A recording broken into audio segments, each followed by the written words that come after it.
Thank you Nitin గారు, thank you so much. నా MLA గారిని మాట్లాడాల్సిందిగా కోరుకుంటున్నాము.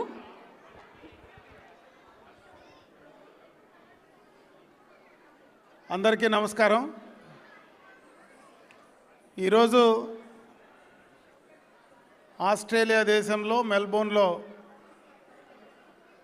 తెలుగుదేశం పార్టీ మహానాడు కీర్తిశేషులు నందమూరి తారక రామారావు గారి 104వ జయంతి. ఈ సందర్భాన్ని పురస్కరించుకొని ఈ కార్యక్రమం ఈ ప్రాంతంలో ఇంత ఘనంగా నిర్వహించడం, ఈ కార్యక్రమంలో ఇక్కడ ప్రెసిడెంట్గా ఉన్నటువంటి అదేవిధంగా ఆ కమిటీ కానీ శ్రీకాంత్ కానీ సుమా కానీ వాళ్ళ కమిటీ అందరూ కూడా బ్రహ్మాండంగా కూడా ఈ కార్యక్రమాన్ని ఇక్కడ చేయడం చాలా సంతోషం అని చెప్పి సందర్భంగా తెలియజేసుకుంటున్నా. అయితే ఈ సందర్భంలో ఒక 2-3 విషయాలు మనం గుర్తుపెట్టుకోవాల్సినటువంటి అవసరం ఉంది. ఈరోజు తెలుగు వాళ్ళందరూ కూడా ఇంత పెద్ద కార్యక్రమం చేయడం కానీ ప్రపంచం మొత్తం అంటే ప్రపంచంలో ఉన్నటువంటి అన్ని దేశాల్లో తెలుగువారిని ఏకం చేసినటువంటి వ్యక్తి, అదేవిధంగా తెలుగువారు ధైర్యంగా నేను తెలుగువాడిని అని అటు గతంలో మద్రాసీలుగా మనల్ని ఢిల్లీలో చూస్తూ ఉంటే తెలుగువారు కూడా కాలరెత్తుకొని తిరిగేటువంటి పరిస్థితి ఈరోజు కల్పించినటువంటి మహానుభావుడు కీర్తిశేషులు నందమూరి తారక రామారావు గారు. అదేవిధంగా ఈరోజు ఈ వేదిక పైన నాలాంటి రాజకీయాల్లో చిన్నప్పుడే వచ్చినటువంటి వ్యక్తిగా అప్పలనాయుడు లాంటి సామాన్యమైనటువంటి కార్యకర్త ఈరోజు ఒక పార్లమెంటు సభ్యుడిగా ఈ వేదికపై నుంచి మాట్లాడడం కానీ ఒక రాజకీయ పార్టీలో గుర్తింపు రావాలంటే కీర్తిశేషులు నందమూరి తారక రామారావు గారు ఆ రోజు రాజకీయంగా పెట్టినటువంటి భిక్ష అని చెప్పి సందర్భంగా కూడా ఒకసారి గుర్తు చేసుకుంటూ, నటనా జీవితంలో ఎన్టీ రామారావు గారంటే ఒక రాముడో కృష్ణుడో కనపడతాడు. మనము దేవుణ్ణి డైరెక్ట్గా చూడలేకపోయినా దేవుని స్వరూపం మనం ఒకసారి మనసులో పెట్టుకుంటే అది నందమూరి తారక రామారావు గారి రూపంలో కనపడుతుంది. అదేవిధంగా ఒక ప్రభుత్వ ఉద్యోగి నుంచి సామాన్యమైనటువంటి కుటుంబం నుంచి నటనలో కీర్తించబడి అదేవిధంగా రాజకీయాల్లో ఆయన భారతదేశ చరిత్రలోనే 9 నెలల్లో పార్టీ పెట్టి అధికారంలోకి తీసుకొచ్చినటువంటి ఏకైక వ్యక్తి, భారతదేశ చరిత్రలో చిరస్థాయిగా నిలబడినటువంటి వ్యక్తి నందమూరి తారక రామారావు గారు. ఆయన రాజకీయాలు ఆ రోజు చాలామంది మాట్లాడారు. రాజకీయాలు మరి నాటకాలు వేసేవాడికి ఏం తెలుస్తుందని ఆ రోజు మాట్లాడినటువంటి వాళ్ళు చాలామంది ఉన్నారు. ఆయన రాజకీయ పార్టీ పెట్టి అధికారంలోకి వచ్చిన తర్వాత పేద బడుగు బలహీన వర్గాలకు ఆ రోజు ఆయన ఇచ్చినటువంటి ₹2 కియో బిల్లం కానీ పక్కా గృహాలు కానీ మరి ఏ కార్యక్రమం సంక్షేమం ఆ రోజు పెట్టాడో ఈరోజు భారతదేశంలో అన్ని రాజకీయ పార్టీలు ఈ రోజు దాకా కొనసాగిస్తున్నారంటే ఆయన ముందు చూపు మనకు అర్థమవుతుంది. అటువంటి స్ఫూర్తి ఈరోజు తెలుగు వారందరికీ కూడా మనకిచ్చారు. ఎక్కువసేపు ఎందుకంటే చాలాసేపు నేను మాట్లాడకపోయినా అటువంటి వ్యక్తి గురించి ఒకసారి మనం స్మరణ చేసుకోవాల్సినటువంటి సందర్భం ఇది. కాబట్టి ఈ సందర్భంగా కూడా మీకు తెలియజేసుకుంటూ ఈరోజు ఈ వేదిక పైన నిలబడి మాట్లాడేటువంటి నాలాంటి వాళ్ళు ఎంతోమందికి రాజకీయ జీవితాన్ని ఇచ్చినటువంటి వ్యక్తి, ఆ రోజు సామాన్యమైనటువంటి బడుగు బలహీన వర్గాల నుంచి చదువుకున్నటువంటి వ్యక్తులు ఈరోజు చాలామంది మాట్లాడుతూ ఉన్నారు. జన్జీ అని కానీ మరి భారతదేశంలో కొత్తగా కూడా యువతలో ఒక నిస్పృహ ఉంది అనేటువంటి విషయాలు చాలామంది మాట్లాడుతూ ఉన్నారు. ఎప్పుడో 44 సంవత్సరాల క్రితం రాజకీయ పార్టీ పెట్టి ఆ రోజు దాదాపు 45-50% యువకులకు చదువుకున్న వాళ్ళకి ఆ రోజు శాసనసభ్యులుగా అవకాశం కల్పించినటువంటి భగవంతుడు ఈరోజు ఎన్టీ రామారావు గారు అని చెప్పే సందర్భంగా కూడా ఒకసారి నేను గుర్తు చేస్తూ ఉన్నా. అవే కాదు, ఆ తర్వాత కూడా ఈరోజు తెలుగుదేశం పార్టీని చంద్రబాబు నాయుడు గారు ముందుకు తీసుకెళ్తా ఉన్నారు. ఆయన తర్వాత ఈ పార్టీని సక్రమంగా సరైన రీతిలో అన్ని సంక్షేమ కార్యక్రమాలు మరి ఆనాడు ఎన్టీ రామారావు గారి వారసత్వంగా ఆ రోజు ఏదైతే ఆయన ఆశయాలకు అనుగుణంగా ఈరోజు తెలుగుదేశం పార్టీ ముందుకు వెళ్తూ ఉంది. ఈరోజు అమరావతి కావచ్చు, గతంలో హైదరాబాద్ కావచ్చు, అన్ని రకాలైనటువంటి అభివృద్ధి సంక్షేమ కార్యక్రమాలను ముందుకు తీసుకెళ్తా ఉన్నారు. రేపు రాబోయే యువకులందరికీ కూడా ఒక స్ఫూర్తిదాయకంగా ఆయన కుమారుడు ఈరోజు లోకేష్ బాబు గారు కూడా వస్తూ ఉన్నారు. ఈరోజు రాజకీయంగా మరి చంద్రబాబు నాయుడు గారు కుమారుడుగా కాకుండా మొన్న 2019-24 మధ్య ఆనాడున్నటువంటి వైసీపీ ప్రభుత్వం చేసినటువంటి అక్రమాలను ధైర్యంగా రోడ్డు పైన నిలబెట్టి ఎదుర్కొన్నటువంటి వ్యక్తిగా ఆ రోజు దాదాపు 90 నియోజకవర్గాలకు పైన దాదాపు 3300 కిలోమీటర్లు పాదయాత్ర చేసి ఇతను కూడా నిలబడగలడు, నేను చేసి చూపిస్తాననేటువంటి వ్యక్తిగా రేపు రాబోయే భవిష్యత్ నాయకుడిగా లోకేష్ బాబు గారు కూడా ముందుకు వెళ్తున్నాడు. కాబట్టి మనందరికీ కూడా ఇదే తెలుగుదేశం పార్టీ అజరామంగా రాబోయే భవిష్యత్తులో ఎంతోమంది తెలుగు వారికి ఆత్మగౌరవాన్ని నిలబెట్టే విధంగా ఈరోజు మనం ఆ కార్యక్రమాలు ముందుకు తీసుకెళ్లడంలో భాగంగా ఈరోజు మన రాష్ట్రంలో ముందుకు వెళ్తూ ఉంది. రాష్ట్రంలోనే కాదు, ఈరోజు ప్రపంచంలో, ఈరోజు మేము ఆస్ట్రేలియాకి వచ్చాం, చాలామంది ఇక్కడే కాదు మొత్తం ప్రపంచం మొత్తం కూడా కీర్తి నందమూరి తారక రామారావు గారి మహానాడు ఇంత ఘనంగా నిర్వహిస్తూ ఉన్నారంటే ఇదే విధంగా భవిష్యత్తులో మీరందరూ కూడా ముందుకు వెళ్ళాలా. అక్కడ మన రాష్ట్రంలో జరిగేటువంటి కార్యక్రమాలు, వాటికి తోడ్పాటు అందించేటువంటి కార్యక్రమాలను కూడా మీరు తీసుకోవాలని చెప్పి తెలియజేసుకుంటూ ఈరోజు నన్ను పిలిచి, నాకు కూడా వీసా రావడానికి కూడా చాలా ఇబ్బంది ఉంది. నేను ఆఖరి దాకా కూడా వస్తానో రానో కూడా తెలియదు.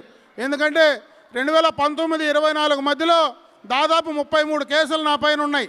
ఈ దేశంలో మనకు పోలీస్ క్లియరెన్స్ సర్టిఫికేట్ వస్తే కానీ వీసా వచ్చే పరిస్థితి లేదు. కాబట్టి ఆఖరి నిమిషం దాకా వీసా వస్తుందో రాదో అంటే నేను ఎప్పుడూ బయట దేశానికి ఎక్కడా కూడా ఈ మహానాడు కార్యక్రమాలకు నేను రాలా.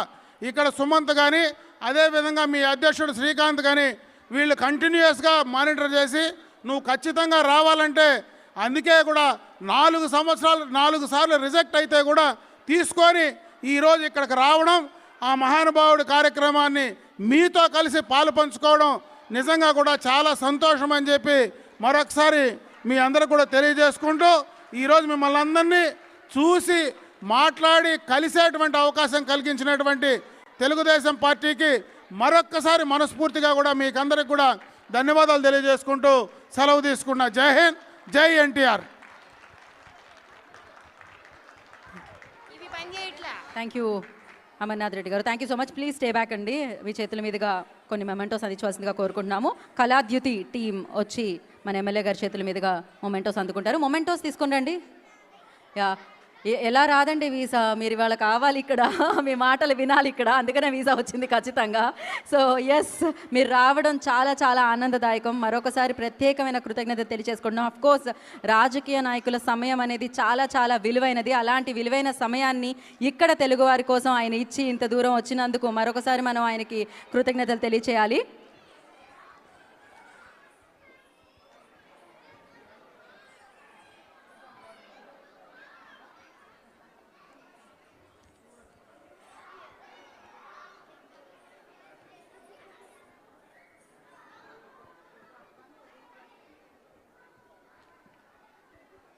ఓకే, ఒక పిక్చర్ ఆఫ్టర్ దిస్.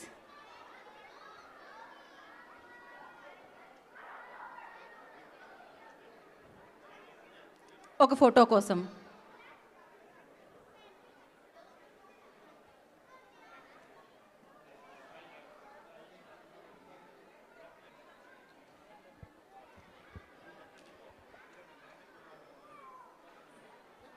ఒక్క నిమిషం సార్, మీరు ఇంకొంచెంసేపు మేము వేదిక మీద ఉంచాలనుకుంటున్నాం. హరీష్ గారిని లేదు సార్, అంతే.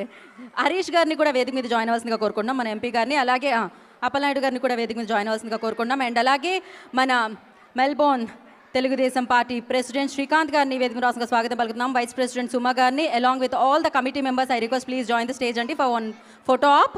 ఒక ఫోటో ఆప్ కోసం so Melbourne Telugu Desam party committee members అందరినీ కూడా వేదిక మీదకి ఆహ్వానం పలుకుతున్నాము. అప్పలనాయుడు గారిని వేదిక రాష్ట్రంగా స్వాగతం పలుకుతున్నాము. సార్ ఆఫ్టర్ దిస్ ఒక 2 నిమిషాలు.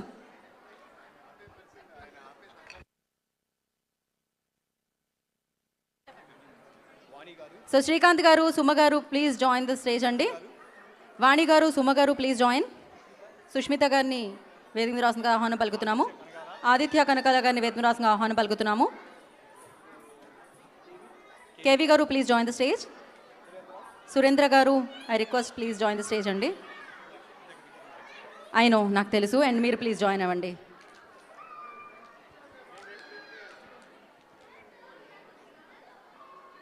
రండి.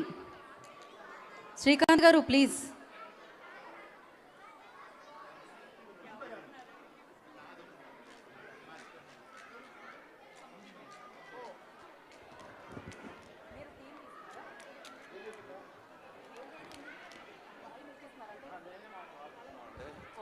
ఓకే ఓకే, సో ఇప్పుడు మెల్బోర్న్ తెలుగుదేశం పార్టీ వైపు నుంచి వాళ్ళ సమయాన్ని కేటాయించి ఇక్కడికి విచ్చేసిన మన లీడర్స్, మన నేతలు, వారికి ఒక చిరు బహుమతి అనమాట. One memento. So first I request Srikanth garu మీరు అందించవలసిందిగా కోరుకుంటున్నాము హరీష్ గారికి. ఫాస్ట్గా అండి, సూపర్ ఫాస్ట్ ఎక్స్ప్రెస్ లాగా ప్లీజ్ జాయిన్. సార్ మీరు మాకు వచ్చి బోలెడని జ్ఞాపకాలు ఇచ్చారు, మీకు కూడా ఒక జ్ఞాపకం అలా.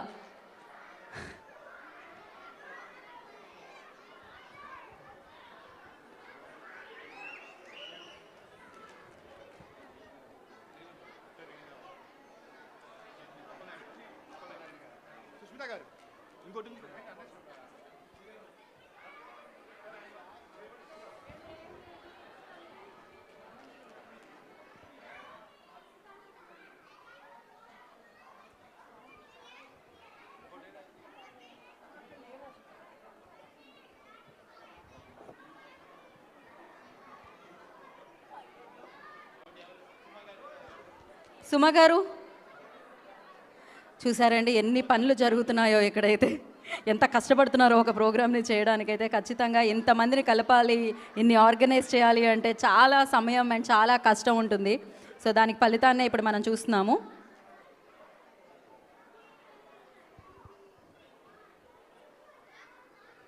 ఓకే, ఇప్పుడు ప్రాపర్ వన్ పిక్చర్. ఒక ఫోటో కోసం శ్రీకాంత్ గారిని ఫోటోలో కనిపించేలా నుంచోవలసిందిగా కోరుకుంటున్నాం. ఇందాక నుంచి వెనకే ఉంటున్నారు. కమిటీ మొత్తం అందరూ ఎక్కడున్నారు?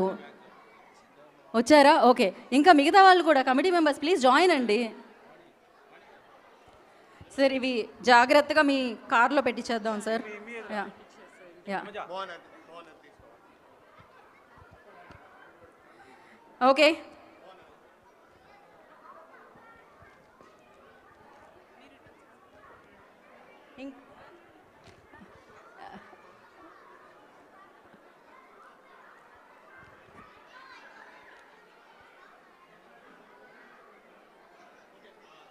Okay,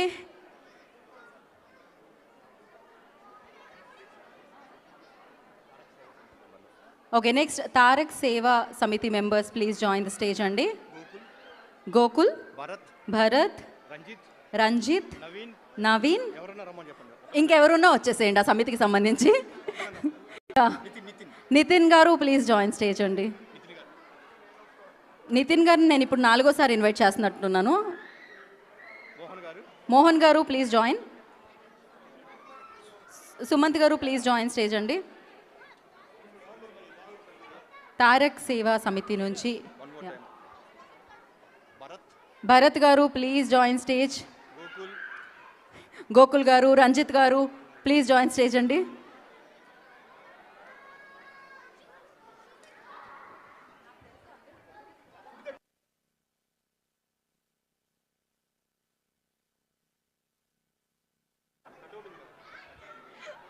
so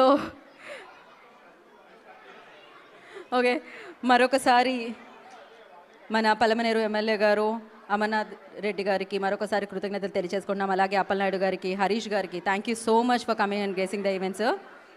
thank you. Yeah thank you Appalanaidu గారు, thank you so much. Thank you Harish గారు, థ్యాంక్ యూ అమర్నాథ్ రెడ్డి గారు, thank you.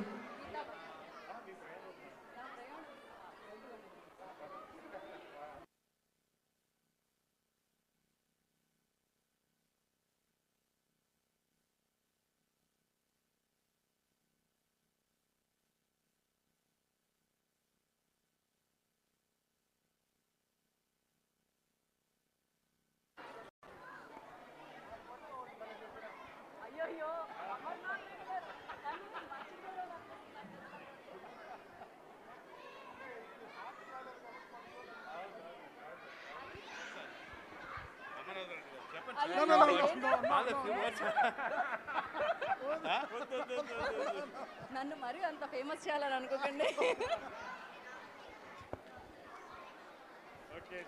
Thank you so much. Yeah, after this picture మనకి ఇంకొన్ని పర్ఫార్మెన్సెస్ ఉన్నాయండి, లోకల్ టాలెంట్ పర్ఫార్మెన్సెస్. వాటిని కూడా మనం వీక్షిద్దాం బికాస్ పిల్లలు చాలాసేపటి నుంచి రెడీ అయి వెయిట్ చేస్తున్నారు. So yes,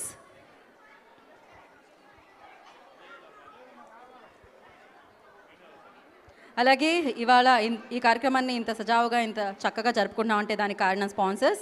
so platinum sponsors Lanco హోమ్స్కి, ద ఫుడ్ స్క్వేర్కి అండ్ శ్రీనివాస్ తాటా గారికి, అలాగే గోల్డ్ స్పాన్సర్స్ లెగసీ రియల్టోర్స్కి అండ్ శ్రీనివాస్ బ్లైన్స్కి, ఏఎంఎస్కి అండ్ అలాగే కార్ ఫిక్స్,